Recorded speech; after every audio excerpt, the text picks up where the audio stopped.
দুটি American F-22 Raptor fighter jet তীব্র গতিতে ইরান সাগরের দিকে এগিয়ে যাচ্ছিল।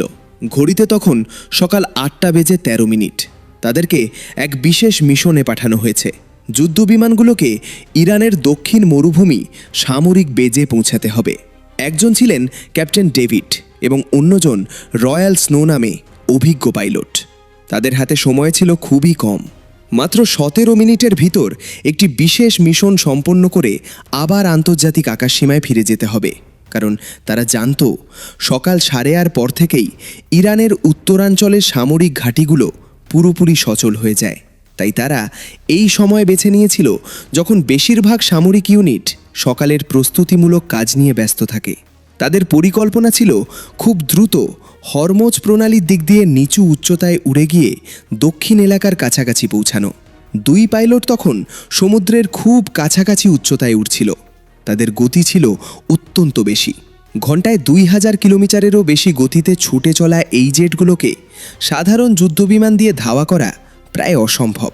পাইলটরা জানত ইরানের কাছে আধুনিক কোনো যুদ্ধবিমান নেই, তাই তারা প্রায় নিঃশব্দে একদম নিচু উচ্চতায় পাহাড়ের ফাঁক ফোকর দিয়ে এগিয়ে যাচ্ছিল সেদিকে।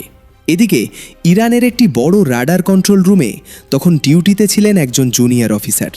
সকালবেলা সময় হওয়ায় পুরো কন্ট্রোল রুম তখনও পুরোপুরি অ্যাক্টিভ অবস্থায় ছিল না। জুনিয়র অফিসার মূলত সাধারণ পর্যবেক্ষণের কাজ করছিলেন। তিনি স্ক্রিনে নজর রাখছিলেন কোনো অস্বাভাবিক সিগন্যাল দেখা যায় কিনা। হঠাৎ করেই তিনি রাডার স্ক্রিনে দুটি ঝাপসা সিগন্যাল দেখতে পান।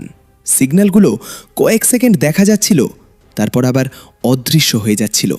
প্রথমে তিনি বুঝতে পারেননি এটি আসলে কি। নতুন অফিসার হওয়ায় তিনি বিষয়টি নিয়ে কিছুটা দ্বিধায় পড়ে যান। পরে দ্রুত তিনি একজন সিনিয়র অফিসারকে ডাকেন। সিনিয়র অফিসার এসে প্রথম স্ক্রিনের দিকে তাকিয়ে কিছু দেখতে পাননি। তিনি হয়তো ভেবেছিলেন জুনিয়র অফিসার ভুল দেখেছে। কিন্তু কয়েক মুহূর্ত পর আবারও সেই ঝাপসা সিগন্যাল দেখা দেয়। এবার তিনি বুঝতে পারেন বিষয়টি স্বাভাবিক নয়, কারণ হরমোজ অঞ্চলে সাধারণত কোনো যুদ্ধবিমান চলাচল করে না। বিশেষ করে আন্তর্জাতিক আকাশসীমার সেই অংশে সামরিক মহড়াও খুব কম হয়।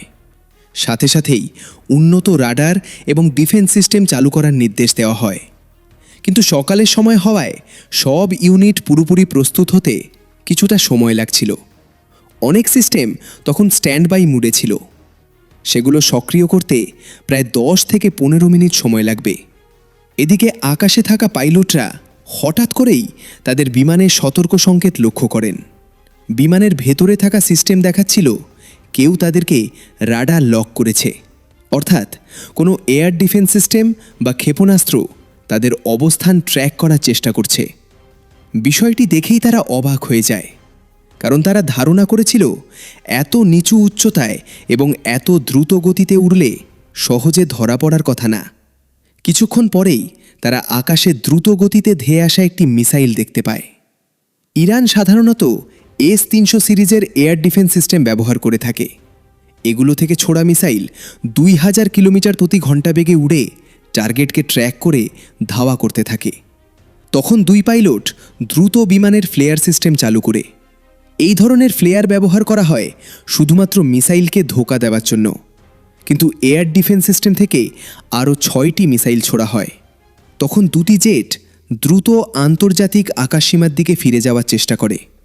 রাডার কন্ট্রোল রুমে থাকা অফিসাররা স্ক্রিনে দেখতে পাচ্ছিল ঝাপসা দুটি সিগন্যাল দ্রুত দূরে সরে যাচ্ছে, কিন্তু হঠাৎ করেই একটি সিগন্যাল অদৃশ্য হয়ে যায়।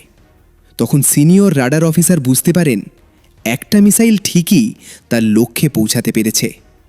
এই ঘটনা বিভিন্ন আন্তর্জাতিক গণমাধ্যম এবং সোশ্যাল মিডিয়া ছড়িয়ে পড়ে।